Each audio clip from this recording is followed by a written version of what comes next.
여호수아 16장 1절부터 10절 말씀입니다. 요셉 자손이 제비를 뽑아 나누어 받은 땅의 남쪽 경계는 여리고의 요단 강에서부터 여리고의 샘동편에 이르고 여리고에서부터 베델 산간 지방으로 올라가는 광야에 이른다. 그리고 베델에서부터 루스로 나아가서 아렉 사람의 경계선을 지나 아다롯에 이른다. 서쪽으로는 야블렛 사람의 경계선으로 내려가서 아래쪽 베토론 경계선을 지나 게셀에 이르고 그 끝은 지중해에 미친다. 요셉의 자손 곧 므낫세와 에브라임이 이 지역을 유산으로 받았다. 에브라임 자손에 속한 여러 가문이 받은 땅의 경계선은 다음과 같다. 그들이 받은 유산의 경계선은 동쪽으로 아다롯 핫달에서 위쪽 베토론에 이르고 또 그 경계선은 서쪽으로 나아가 북쪽 믹무다에 이르고 동쪽으로 돌아서 다하나실로에 이르고 그곳을 지나 야노아 동쪽을 지난다. 야노아에서부터는 아다롯과 나아라로 내려가다가 여리고에 미쳐서는 요단 강으로 나아가고 또 답부아에서부터 서쪽으로 가서 가나 게울을 따라 바다에 이르러 그 끝이 된다. 이것이 에브라임 자손의 지파에 속한 여러 가문이 받은 유산이다. 므낫세 자손의 유산 가운데는 에브라임 자손 몫으로 구별된 성읍들과 그 주변의 마을들도 있었다. 그러나 그들이 게셀에 사는 가나안 사람을 쫓아내지 않았으므로 가나안 사람들이 오늘날까지 에브라임 지파와 함께 살며 종노릇을 하고 있다. 네, 샬롬. 오늘도 말씀 앞에 나오신 여러분을 축복합니다. 여러분들은 말씀에 순종하는 삶을 살고 계십니까? 하나님의 말씀을 여러분들의 유익보다 더 우선하는 삶을 살고 계십니까?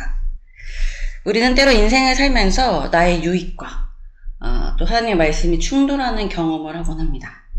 나의 유익을 위하여서는 이렇게 해야만 하는데 그것이 하나님의 말씀과는 맞지 않는 경우들이 있기 때문이죠. 우리는 이럴 때 신앙의 갈등을 겪곤 합니다. 내 유익대로 살 것인지, 내 유익을 포기하고 말씀대로 살 것인지. 이런 갈등 속에서 우리는 때로 생각해내는 방법이 있습니다. 네, 바로 타협이죠. 내 유익을 어느 정도 취하지만 그렇다고 하나님의 말씀을 온전히 어기지도 않는 그런 방법들. 이것을 어떻게 보면 최소한의 신앙 유지라고 할 수도 있을 것 같습니다. 예를 들면 이러한 경우입니다. 한 주 동안 우리가 얼마나 직장으로 또 학업으로 여러 일들로 바쁘고 힘듭니까? 굉장히 피곤한 또 한 주를 보내시는 청년들이 많은데 그러다 보면 이 주말의 시간이 너무 소중하죠. 이 철야를 나오는 것도 참 힘들고 또 토요일날 또 주일날 또 이렇게 예배 나오는 게 굉장히 힘든데 그러나 여러분들이 믿음이 있기 때문에 뭐 다른 날은 그렇다 치더라도 주의를 지키지 않고 산다는 것은 주의를 지키지 않고 또 쉰다는 것은 있을 수 없는 일이죠. 주의를 온전히 쉬고 싶지만 그렇다고 온전히 또 쉬어버리면 굉장히 좀 찜찜합니다. 주의를 지키라는 하나님의 말씀 때문이죠. 그래서 우리 교회 같은 경우는 2시와 7시에 예배가 있지 않습니까? 그럼 내가 선택적으로 예배를 드리는 겁니다. 내 컨디션에 따라 또 혹은 주일날 잡힌 어떤 약속에 따라 오늘은 2시 예배만 드린다든지 오늘은 7시 예배만 드린다든지 그렇게 예배를 선택해서 드리는 거죠. 그럼 나는 주일을 지켰다는 종교적 의무와 또 주일날 시간을 쪼개어 친구들을 만나거나 쉼을 취했다는 내 유익이 모두 충족되는 것입니다. 내 유익을 어느 정도 취하지만 하나님의 말씀을 온전히 어기지도 않는 방법이라고 할 수 있습니다.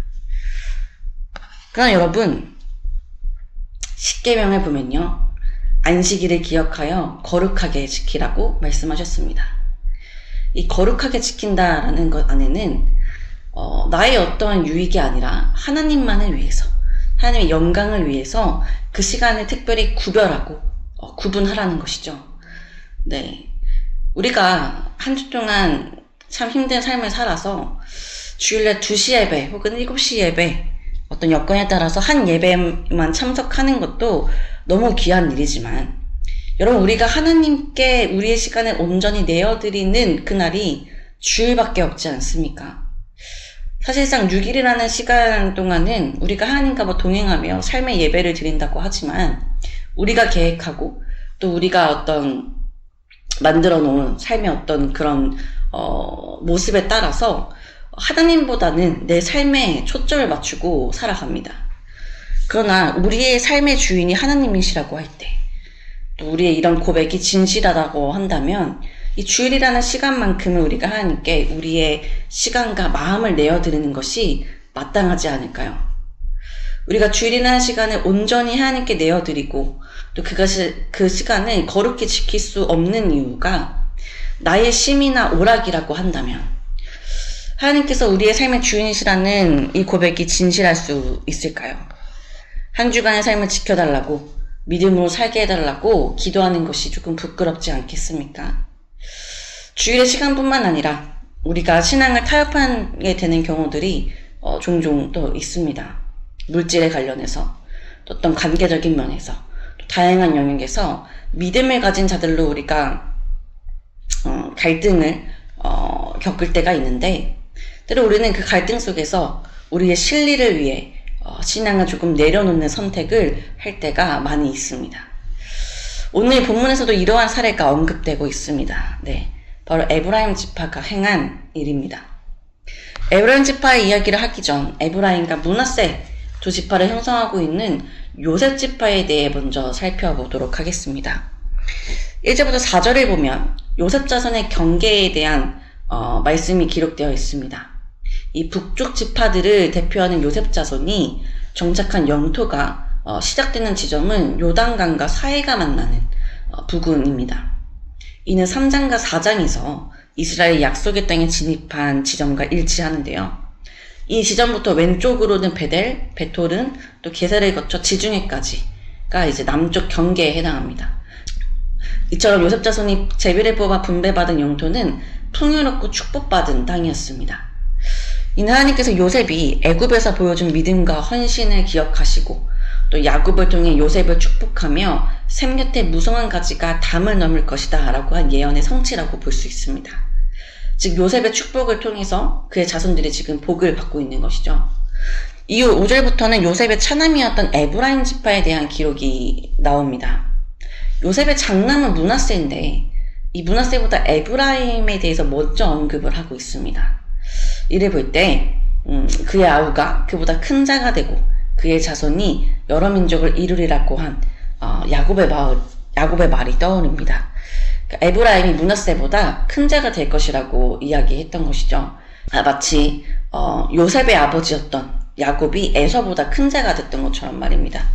5절의 말씀을 보면 에브라임 지파는 가나안 중간 지역을 받았음을 알 수 있습니다.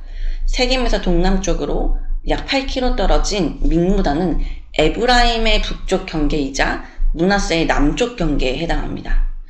에브라임 지파의 동쪽 경계는 믹무다에서 아래쪽으로 요단강과 평행을 이루며 내려오다가 여리고 근처에서 끝납니다. 이처럼 에브라임 지파가 받은 땅에 대한 이야기를 하다가 10절, 이 에브라임 지파가 게셀에 거주하는 가나안 족속을 쫓아내지 아니하였다라고 기록한 것을 볼 수 있습니다. 여러분 분명히 해야 합니다. 쫓아내지 못한 것이 아니라 쫓아내지 않았다고 성경은 말하고 있습니다. 그 이유가 무엇입니까?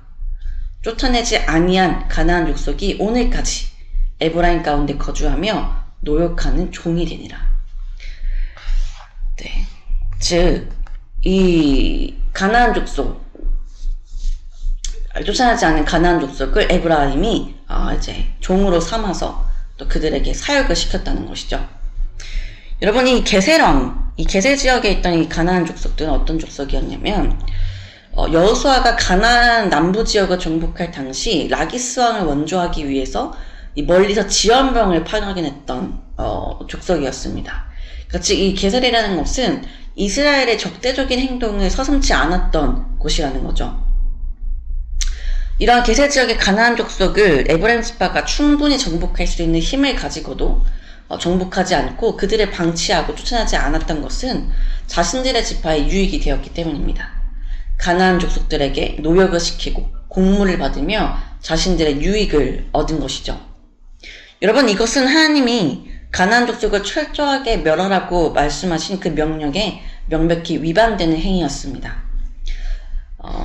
그러나 아마도 에브라임 지파는 이렇게 생각했을 것입니다. 게셀 지역의 가나안 족속을 통해 우리의 유익을 얻을 수 있는데 이들 하나쯤 방치한다고 문제가 될까? 우리가 가나안 족속을 완전히 다 수용한 것도 아니고 단지 이 게셀 지역에 있는 가나안 족속만 쫓아내지 않은 것인데 우리가 하나님의 말씀을 다 어긴 것도 아닌데 이것이 문제가 될까? 서두에서 나눈 것처럼 에브라임 지파는 자신들의 유익을 위해 이러한 신앙의 타협, 최소한의 신앙만을 선택한 것입니다. 그러나 말씀은 에브라임 지파를 어떻게 평가합니까? 조금 타협했다고 해서 조금은 하나님의 말씀을 지켰다고 평가하지 않습니다. 명백히 하나님의 명령을 위반했다고 평가합니다. 여러분, 신앙의 타협은 이런 것입니다. 하나님의 말씀을 어느 정도 지킨 것으로는 안 됩니다. 하나님께서는 온전한 순종을 원하십니다. 우리의 온전한 마음을 원하십니다.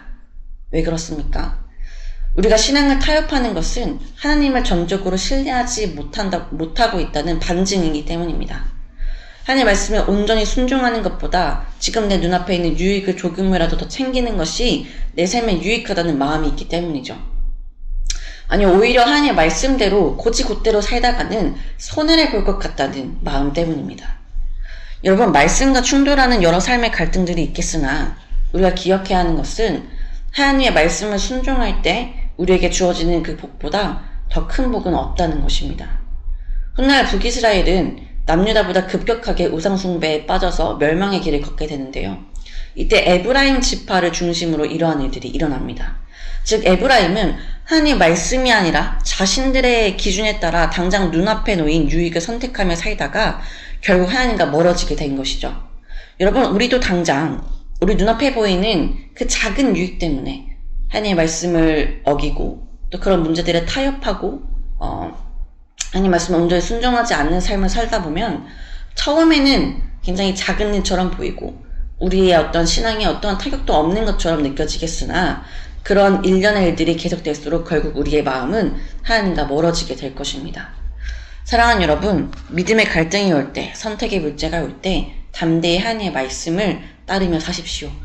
당장 손해보는 것 같고 당장 불편하고 당장 억울한 것 같으나 하나님의 말씀을 온전히 순종하며 그 길을 따라 사는 자들을 하나님께서는 결코 실망시키시지 않으십니다.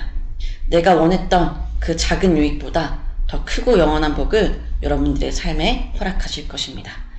함께 기도합시다. 하나님, 오늘도 말씀으로 하루를 시작하게 하시니 감사드립니다. 하나님, 우리는 때로 우리 눈앞에 주어지는 이익을 보며 신앙을 타협할 때가 있습니다. 하나님의 말씀을 조금만 어기면, 믿음을 조금만 저버리면, 신앙생활을 조금만 내려놓으며 얻을 수 있는 우리의 평안과 만족 앞에 흔들리고 갈등하다 결국 그 유혹을 이기지 못해 그것을 선택할 때가 있습니다.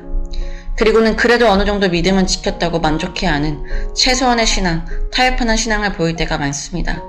주님, 그러나 그것은 믿음이 아님을 압니다. 하나님 안에서 누리는 복을 온전히 믿지 못해 세상의 것도 취한 불신앙의 모습임을 고백합니다. 주님, 더 이상 우리가 두 마음을 품지 않게 하시고 하나님 말씀에 온전히 순종할 수 있는 믿음을 허락하여 주옵소서. 오늘 하루 각자의 삶으로 나아가는 청년들의 발걸음과 모든 하루의 시간 가운데 주님 함께하여 주시고 세상의 작은 유익과 평안에 타협하지 않고 온전히 주님의 말씀에 담대하게 순종하는 청년들 되기를 소망하며 예수 그리스도의 이름으로 기도드립니다. 아멘.